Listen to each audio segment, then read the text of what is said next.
ರಾಯರನ್ನು ನೆನೆದಾಗ ಸೋಲೇ ಇಲ್ಲ, ರಾಘವೇಂದ್ರ ಎಂದಾಗ ಭಯವೂ ಇಲ್ಲ.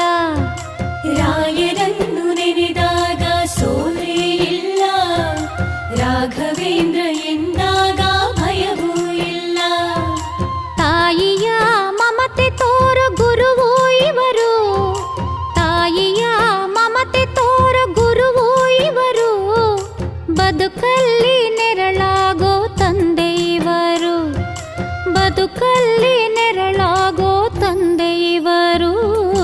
ರಾಯರನ್ನು ನೆನೆದಾಗ ಸೋಲೇ ಇಲ್ಲ,